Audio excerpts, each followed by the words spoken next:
देखो भाई, today we are discussing some important properties and characteristics of EM waves. EM waves की कुछ characteristic and properties पढ़ने जा रहे हैं।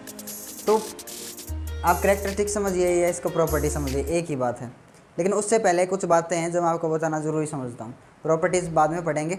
सबसे पहले ये पढ़ेंगे कि जो फ्रीक्वेंसी का ऐसा यूनिट है वो क्या है, हर्ट्ज़।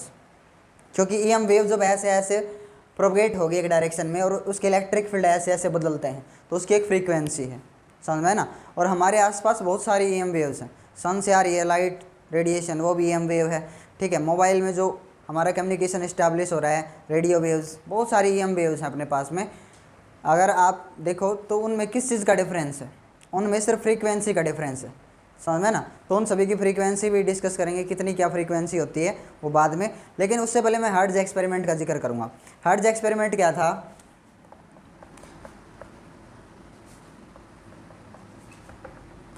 मैक्सवेल ने तो 1865 में दी थी अपनी इक्वेशंस। हर्ट्ज़ ने अपना एक्सपेरिमेंट किया था 1888, ठीक है। इसमें क्या किया था, इसने दो स्फीयर लिए थे, ठीक है। ऑनलाइन वालों को तो मैं दिखा भी दूंगा ऐसे। दो स्फीयर लिए थे और उन स्फीयर के ऊपर चार्ज डेवलप करता चला गया। बहुत चार्ज डेवलप हुआ। चार्ज डेवलप होने के बाद उनके बीच में दो छोटे छोटे स्फीयर्स थे जो बहुत कम डिस्टेंस पे थे। तो जब बहुत ज़्यादा चार्ज बिल्ड कर दोगे आप, बहुत ज़्यादा, तो पोटेंशियल बहुत ज़्यादा हाई हो जाएगा, बता रखा है ना मैंने आपको। तो क्या होगा, ये दोनों डिस्चार्ज होंगे। बीच में जो एयर है, इंसुलेटर, बहुत ज़्यादा इलेक्ट्रिक फील्ड, कितना इलेक्ट्रिक फील्ड होने पर 10⁻⁶ वोल्ट पर मीटर। जब इतना इलेक्ट्रिक फील्ड हो जाएगा 10⁻⁶ वोल्ट पर मीटर, तब क्या करेगा, वो डिस्चार्ज स्टार्ट हो जाएगा। एयर कंडक्टर बन जाएगी उस टाइम पे, एयर इंसुलेटर नहीं रहेगी। तो चार्ज जो है वो स्पार्क करके इधर जाएगा, ठीक है। तो बीच में क्या प्रोड्यूस हुआ है कि स्पार्क, और with the help of spark hertz ने पहली बार EM वेव जो है वो ऑब्जर्व की, ठीक है, कि EM वेव बनी। जब स्पार्क होगा तो चार्ज एक्सेलरेट कर गया, वहाँ चार्ज एक्सेलरेट कर गया, चार्ज की वेलोसिटी बढ़ी, उसके कारण क्या, किस चीज़ का जनरेशन हुआ, किस चीज़ का प्रोडक्शन हुआ, EM वेव का, ठीक है। तो EM वेव प्रोड्यूस हुई ऐसे। और पहली बार जो हर्ट्ज़ ने एक्सपेरिमेंटली जो अपनी EM वेव बनाई थी उसकी वेव लेंथ 6 मीटर थी। हर्ट्ज़ एक्सपेरिमेंट में जो EM वेव थी उसकी वेव लेंथ 6 मीटर थी। 6 मीटर बहुत बड़ी वेव लेंथ है, छोटी मोटी नहीं है। अप्रॉक्सीमेट 18 to 20 फीट, ठीक है। उसके बाद इसके ठीक 7 साल बाद 1995 जगदीश चंद्र बोस आए और उन्होंने भी EM वेव्स बनाई। और उनकी EM वेव्स की जो वेव लेंथ है वो 5 मिलीमीटर से 2.5 मिलीमीटर से 5 मिलीमीटर तक, इतनी mm जो है वेव लेंथ बनाने में वो सक्सेसफुल हुए, ठीक है। उसके बाद जीव मार्कोनी आए, मार्कोनी का नाम आपने सुना हो तो, और उन्होंने रेडियो वेव्स बनाई। 1996 की बात आई, 1 साल बाद जस्ट। और उन्होंने जो कम्युनिकेशन एस्टैब्लिश किया, 50 किलोमीटर दूर तक एक चैनल का प्रसारण किया उन्होंने, समझ में आ गया, रेडियो वेव्स के थ्रू। रेडियो चैनल 50 किलोमीटर दूर EM वेव्स की हेल्प से प्रसारित किया। तो स्पार्क के बीच में जब आप एक चार्ज को एक्सेलरेट करवाते हो, स्पार्क हो रहा है वहाँ पे, अगर आप यहाँ पे कुछ दूरी पर एक एंटीना लगा करके उसको रिसीव कर लेते हो, तो वहाँ पे अगर आप एक LED लगाते हो, छोटी LED, तो EM वेव जो है उस LED को जला देंगी। EM वेव उस एंटीना के अंदर क्या प्रोड्यूस करेंगी, क्या जनरेट कर देंगी, पोटेंशियल डिफरेंस, जिसके कारण करंट फ्लो करेगा और वो LED बल्ब, छोटा सा बल्ब ग्लो करेगा, समझ में ना। हाँ, तो ये था हर्ट्ज़ एक्सपेरिमेंट जिसमें हर्ट्ज़ ने पहली बार इलेक्ट्रोमैग्नेटिक वेव्स का प्रोडक्शन किया, ठीक है। प्रोडक्शन बहुत ज़रूरी था ये समझिए, जिसके कारण आप जो वायरलेस कम्युनिकेशन जो आप देख रहे हो, दो ऑब्जेक्ट्स के बीच में वायरलेस कम्युनिकेशन होता है, अपना रेडियो चलता है, अपना मोबाइल काम करता है, तो वायरलेस कम्युनिकेशन में EM वेव्स का बहुत बड़ा हाथ है। अगर EM वेव्स नहीं होती तो वायरलेस कम्युनिकेशन कभी भी एस्टैब्लिश हो ही नहीं पाता। तो हर्ट्ज़ एक्सपेरिमेंट से ये सारी चीज़ों का जो समझिए इन्वेंशन हुआ है, आया समझ में। अब इम्पोर्टेंट कैरेक्टरिस्टिक और प्रॉपर्टीज़ के ऊपर आते हैं EM वेव्स की। कुछ इंपॉर्टेंट प्रॉपर्टीज़ हैं, कैरेक्टरिस्टिक है जो हमको पढ़नी है, 5 और 6। देखो, फर्स्ट प्रॉपर्टी क्या कहती है, EM waves are produce by accelerating और ऑसिलेटिंग चार्ज।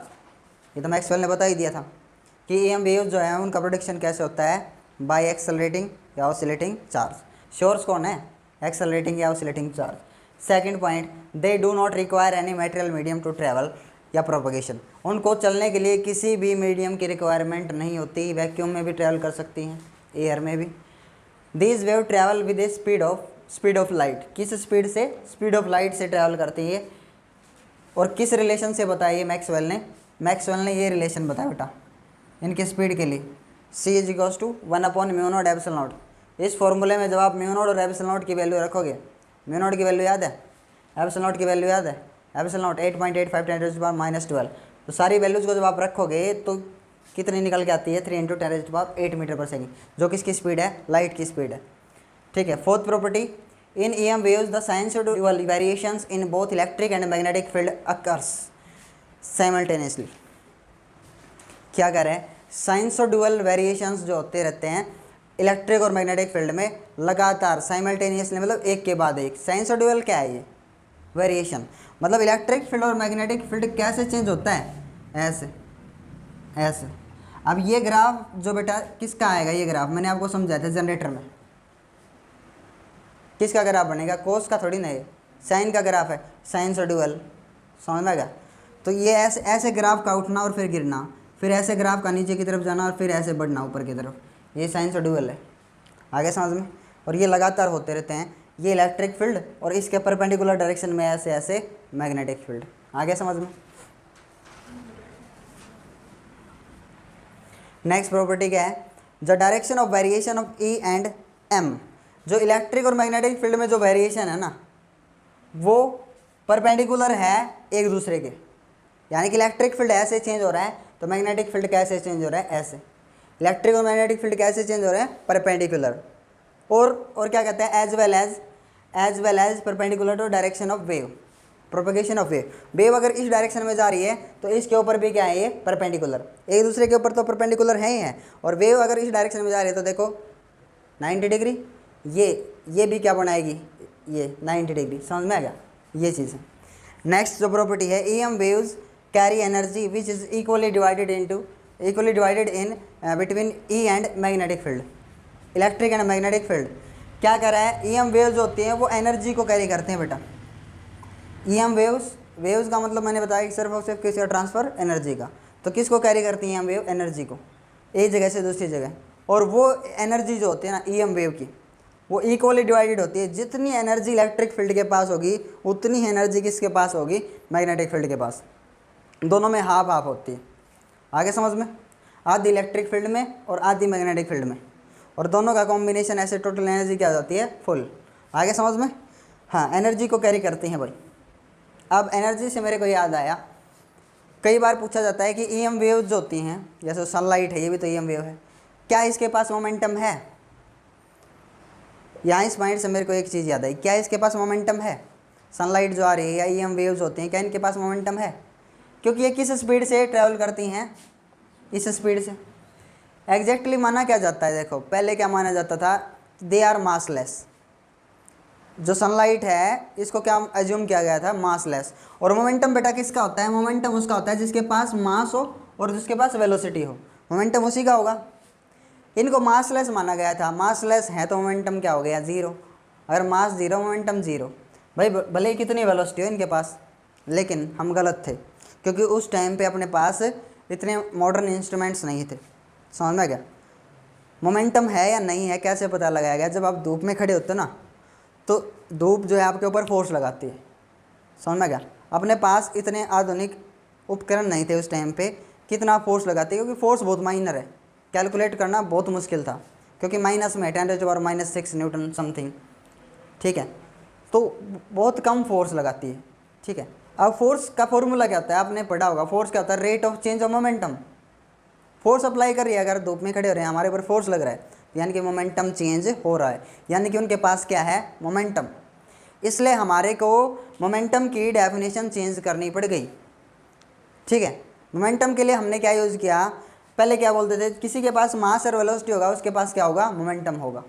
फिर बाद में EM वेव को देखते हुए या लाइट को देखते हुए हमने क्या बोला? मोमेंटम की डेफिनेशन क्या बनाई? मोमेंटम इज ए क्वांटिटी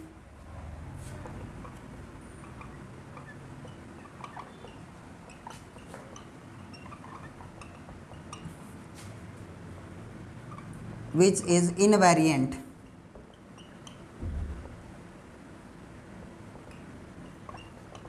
ठीक है। मोमेंटम वो क्वांटिटी है जो नहीं बदलती है। Momentum is a quantity which is invariant which have energy and velocity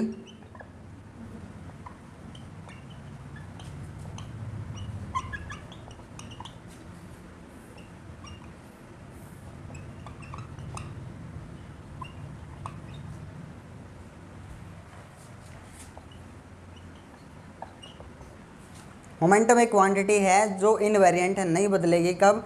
जब किसी चीज़ के पास एनर्जी और वेलोसिटी होगी ना, जिस चीज़ के पास एनर्जी और वेलोसिटी होगी तो उसके पास मोमेंटम होगा ही होगा। पी मतलब मोमेंटम आल्सो, समझ में गया। पहले क्या मानते थे हम, जिसके पास मास और वेलोसिटी है उसी का मोमेंटम है। आज के दिन ये डेफिनेशन है अपने पास, ये चल रही है। मोमेंटम चलने वाली चीज़ के पास होगा ही होगा। जिस चीज़ के पास एनर्जी और वेलोसिटी होगी तो उसके पास मोमेंटम होगा, मस्ट ज़रूर होगा। क्यों? क्योंकि अगर आप एनर्जी डिवाइडेड बाय वेलोसिटी करोगे, जिसके पास एनर्जी है वेलोसिटी है, तो मोमेंटम के ही डायमेंशंस मिलेंगे। डायमेंशन किसके मिलेंगे? मोमेंटम के। आ गया समझ में? क्लियर हुआ? एनर्जी और वेलोसिटी है जिस चीज़ के पास, तो अभी अभी मैंने बताया कि एम वेव क्या कैरी करती हैं? एनर्जी। और किस स्पीड से चलती हैं? लाइट की स्पीड से। तो क्या इनके पास मोमेंटम नहीं है? नई डेफिनेशन के अकॉर्डिंग जिस चीज़ के पास एनर्जी होगी, वेलोसिटी होगी, तो उसके पास मोमेंटम होगा ही होगा। आ गया समझ में? और इसी मोमेंटम के चेंज को क्या बोला गया? फोर्स। तो वो फोर्स भी हमने कैलकुलेट कर लिया है। यानी कि जब लाइट आ रही है और बॉडी पर पड़ रही है, रुक गई, मोमेंटम क्या हो गया? ज़ीरो। मोमेंटम चेंज होना मतलब क्या अप्लाई किया? धूप ने हमारे ऊपर फोर्स अप्लाई किया। आ गया समझ में? हाँ।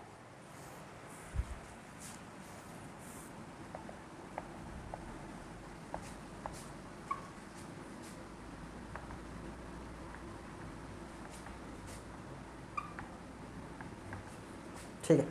जो ईएम वेव का जो स्पेक्ट्रम है ना, ईएम वेव का स्पेक्ट्रम, उसको हमने डिवाइड किया हुआ है। ठीक है। कुछ ईएम वेव जो होती हैं वो विजिबल होती हैं, एक लिमिटेड फ्रीक्वेंसी है वही अपने लिए विजिबल है। समझ में गया? सारी रेज सारी वेव्स अपने को दिखती नहीं है। जैसे विजिबल लाइट है ना, रेड से भी बिग्योर तक, आपको पता है, रेड कलर से वॉयलेट कलर तक। ठीक है। रेड से वॉयलेट कलर, जिसको आप बिग्योर की फॉर्म में रिप्रेजेंट करते हो। ठीक है। तो वो विजिबल स्पेक्ट्रम है अपने लिए, है तो वो ईएम वेव ही, लेकिन उतनी फ्रीक्वेंसी तक आप देख सकते हो। समझ में आया? ऐसे रेडियो वेव्स, शुरू में क्या लिखा है मैंने? Radio waves. ठीक है। तो रेडियो वेव्स जो होती हैं वो हाई फ्रीक्वेंसी पे अलग अलग जगह यूज़ करते हैं हम। ठीक है। लो फ्रीक्वेंसी पे यूज़ करें और हाई फ्रीक्वेंसी पे यूज़ करें, और बहुत ज़्यादा हाई फ्रीक्वेंसी पे यूज़ करें रेडियो वेव्स का। समझ में गया? रेडियो में जो वेव यूज़ होते हैं ना, आप रेडियो सुनते हो, एफएम सुनते होगे, तो रेडियो या एफएम को आप ट्यून करते हो। ठीक है। तो एएम और एफएम दो मोड होते हैं हर एक रेडियो के अंदर। एएम का मतलब होता है एम्पलीट्यूड मॉड्यूलेशन, और एफएम का मतलब क्या होता है? Frequency modulation. समझ में गया? एफएम सॉन्ग जिसके ऊपर आते हैं ना, एफएम होता है, वो है तो रेडियो स्टेशन ही, तो वो रेडियो वेव्स भेजते हैं, रेडियो वेव्स। ठीक है। तो फ्रीक्वेंसी डिसाइड करेगी कि एम्पलीट्यूड मॉड्यूलेशन हो गया या फ्रीक्वेंसी मॉड्यूलेशन, इनकी एक फ्रीक्वेंसी है। ठीक है। और अगर आप एफएम पे सॉन्ग सुन रहे हो तो हायर फ्रीक्वेंसी पे काम करना होता है, और अगर आप सेलुलर मोबाइल्स पे काम कर रहे हो तो अल्ट्रा हाई फ्रीक्वेंसी, जिसका नाम क्या रखा गया है? UHF band. ठीक है। अल्ट्रा हाई फ्रीक्वेंसी बैंड जो सेलुलर फ़ोन्स में यूज़ होता है, 300 मेगाहर्ट्ज़ से लेकर के 3000 मेगाहर्ट्ज़, 300 मेगा 300 मेगाहर्ट्ज़ से, मेगा का मतलब 10⁻6 हर्ट्ज़, इतनी ज़्यादा फ्रीक्वेंसी पे काम करना होगा अगर आप सेलुलर फ़ोन्स के थ्रू कम्युनिकेशन एस्टेब्लिश करना चाहते हो तो। ठीक है। तो रेडियो वेव्स यहाँ यूज़ होती हैं, रेडार सिस्टम में भी यूज़ होते हैं रेडियो वेव्स, बिल्कुल। माइक्रोवेव्स आप जानते हो, माइक्रोवेव्स कहाँ यूज़ होती हैं। ठीक है। एक एक का यूज़ और इनके बारे में कुछ इंपॉर्टेंट बातें मैं स्क्रीन पे प्रोवाइड करवा दूंगा, अगर आप देखना चाहते हो वहाँ से देख लेना। ठीक है ना? क्योंकि मैं बताने लगूंगा तो इसमें 1 घंटा अलग से लग जाएगा। समझ में आ गया? माइक्रोवेव्स कहाँ देखी आपने? आपका जो ओवन होता है ना, ओवन खाना गर्म करने का, उसमें माइक्रोवेव्स यूज़ होती है। माइक्रो मतलब बहुत स्मॉल, तो इनकी फ्रीक्वेंसी बहुत हाई है ना। एक वेव ऐसी है, एक वेव ऐसी है, ध्यान से देखिए, और एक वेव ऐसी है। समझ में आया। तो इसकी वेवलेंथ ज़्यादा है, इसकी वेवलेंथ बहुत ही कम, ठीक है। तो ये इसके सामने तो माइक्रोवेव है, माइक्रो मतलब बहुत छोटी वेव, इससे छोटी हो सकती है, तो मैंने समझाने के लिए बोर्ड पे बनाया, ठीक है ना। तो बड़ी से बड़ी वेवलेंथ भी हो सकती है वेव्स की, ठीक है, और छोटी से छोटी। रेड कलर जो होता है उसकी वेवलेंथ सबसे ज़्यादा, वेवलेंथ, ठीक है, फ्रीक्वेंसी सबसे कम, इसलिए उसके पास इतनी एनर्जी नहीं होती। तो जिन वेव्स की हाई फ्रीक्वेंसी होगी उनके पास बहुत ज़्यादा हाई एनर्जी होगी। और एनर्जी का फॉर्मूला क्या है, energy of a wave is equals to H nu, H F frequency, जितनी ज़्यादा फ्रीक्वेंसी उतनी ज़्यादा उस वेव के पास एनर्जी होगी। H is Planck's constant here, ठीक है। तो माइक्रोवेव्स का यूज़ जो है वो खाना गर्म करने के लिए किया जाता है ओवन के अंदर, ठीक है। एक्चुअली वो खाने को गर्म कैसे करती है, जो ये वेव जाएगी ना, ये क्या करेगी, काइनेटिक एनर्जी देगी। आप देखना, जिस चीज़ के अंदर पानी नहीं होगा, H2O मॉलिक्यूल नहीं होंगे, उसको वो गर्म ही नहीं कर सकता है। समझ में आएगा। खाने को कैसे गर्म करता है, कभी सोचा आपने? जिसके अंदर H2O मॉलिक्यूल होगा वो मॉलिक्यूल को क्या दे देगा, काइनेटिक एनर्जी। आप क्या सोच रहे हो, पानी गर्म आपने देखा है, ठंडा पानी देखा है, तो मॉलिक्यूल्स के पास जितनी काइनेटिक एनर्जी होगी उतना पानी गर्म हो जाता है। समझ में आया। तो हीट कर रहे हैं आप, इसका मतलब आप उन मॉलिक्यूल्स को क्या दे रहे हो, काइनेटिक एनर्जी। तो हम सीधे सीधे एक वेव से उनको काइनेटिक एनर्जी दे देते हैं, और काइनेटिक एनर्जी दे देंगे तो अपने आप वो सब्सटेंस क्या हो जाता है, गर्म। आगे समझ में। तो माइक्रोवेव जैसे काम करता है। इंफ्रारेड रेज जो होती हैं वो आपने देखा होगा, आपका जो मोबाइल है या जो आपका जो टीवी रिमोट है, टीवी रिमोट देखा आपने, इंफ्रारेड रेज दिखती नहीं है क्योंकि इनकी जो फ्रीक्वेंसी है वो रेड से कम, इंफ्रारेड। तो रेड की फ्रीक्वेंसी बहुत कम है ऑलरेडी, इन रेड से भी कम फ्रीक्वेंसी की जो रेज होंगी या वेव्स होंगी उनको इंफ्रारेड वेव्स की कैटेगरी में डाला गया है। समझ में क्या होता है इनमें, इसमें जो आप रिमोट देखते हो आपके टीवी का, टीवी के रिमोट में आप देखो उसके ऊपर छोटी सी एलईडी लगी होती है। आप चैनल चेंज करते हो, आप चाहते हो कोई डिस्टर्बेंस ना हो, आप चैनल बदल रहे हो तो लाइट जलनी नहीं चाहिए, लाइट जले पर आपको दिखे नहीं, डिस्टर्बेंस ना हो। तो इसलिए रिमोट के अंदर कौन सी रेज या कौन सी वेव का यूज़ करते हैं, इंफ्रारेड वेव्स। आगे समझ में, जो डिस्टर्बेंस ना करे। इनकी भी एक फ्रीक्वेंसी होती है, सारी चीज़ें होती हैं। विजिबल लाइट की मैंने बताई थी आपको, यूवी रेज जो होती हैं हाई फ्रीक्वेंसी होती है, अल्ट्रावायलेट रेज, ठीक है ना। और एक्स रेज और गामा रेज, जो गामा रेज होती हैं वो बहुत ही पावरफुल होती हैं, इसलिए इनका यूज़ जो है ना स्क्रीन पे प्रोवाइड भी करवा दूंगा मैं, लेकिन इनका यूज़ मैं बता देता हूँ। As a treatment of cancer, ठीक है। कैंसर के ट्रीटमेंट में एक नंबर में क्वेश्चन आ जाता है कई बार, ठीक है, कि कैंसर के ट्रीटमेंट में कौन सी वेव्स यूज़ होंगी इनमें से, तो गामा रेज यूज़ होती हैं। समझ में आया। या माइक्रो ऑर्गेनिजम्स को मारने के लिए फूड में से बहुत लंबे टाइम तक उसको प्रिजर्व करने के लिए गामा रेज का यूज़ किया जाता है। न्यूक्लियर रिएक्शंस प्रोड्यूस करने के लिए इसका यूज़ किया जाता है। बस इतना सही है। एक्स रेज का यूज़ आपको पता ही है, एक्स रेज डॉक्टर जो यूज़ करते हैं, आपने देखा भी होगा, एक्सरे करवाए कई बार, आप हाथ टूट गया हो, हड्डी में फ्रैक्चर आ गया ओके, तो आप एक्सरे बोलते हैं ना, एक्सरे करवाया। एक्सरेज क्या होती हैं, एक्सरेज के पास पेनिट्रेटिंग पावर होती है लेकिन हड्डी को पार नहीं कर सकती, मांस को पार करती हैं वो। हाई फ्रीक्वेंसी है इनकी भी लेकिन इनसे कम है, इनसे कम फ्रीक्वेंसी है इनकी, हड्डी के आर पार नहीं हो सकती, ये तो आर पार हो जाएंगी। समझ में आ गया। तो इतनी फ्रीक्वेंसी होती है कि ब्लड में और उसमें मांस में से पास हो जाएंगे लेकिन हड्डी को पार नहीं होने देती, या ये हड्डी इनको पार नहीं होने देती, ये समझिए, क्योंकि इनके पास उतनी एनर्जी नहीं कि हड्डी से आर पार हो जाए। अब जब आप हाई एनर्जी एक्स रेज भेज रहे हो तो कंप्यूटर पे जो उसकी फ़ोटोग्राफी है वो बनती है कि हड्डी में क्रैक कहाँ है, क्योंकि उतनी तो आर पार नहीं होंगी, हड्डी वाली जगह में से तो पार नहीं होंगी, तो उसकी पिक्चर आ जाती है कंप्यूटर स्क्रीन पे और ये दिख जाता है कि क्रैक कहाँ है। समझ में, एक्सरे, यही तो बोलते हैं एक्सरे क्या है, यही तो एक्सरे, ठीक है। और इंजीनियरिंग डिपार्टमेंट में यूज़ होता है, कई बार पाइप लीक हो जाते हैं कहीं पे, गैस बहुत ज़्यादा खतरनाक चीज़ आपको पता है, तो गैस लाइन बिछी हुई है, ठीक है, पाइप में क्रैक है, ये देखने के लिए कहाँ क्रैक है, तो वो चीज़ देखने के लिए भी एक्सरेज यूज़ करते हैं। समय वैसे तो दिख नहीं रहा गैस का रिसाव कहाँ से हो रहा है, गैस दिखती थोड़ी ना, लेकिन पाइप में क्रैक को ऑब्जर्व करने के लिए फिर किसका यूज़ करते हैं हम, एक्सरेज का। तो इंजीनियरिंग डिपार्टमेंट में भी यूज़ होता है और मेडिकल डिपार्टमेंट में भी इसका यूज़ होता है, और भी कई सारे डिपार्टमेंट हैं जिनमें एक्सरेज का यूज़ किया जाता है।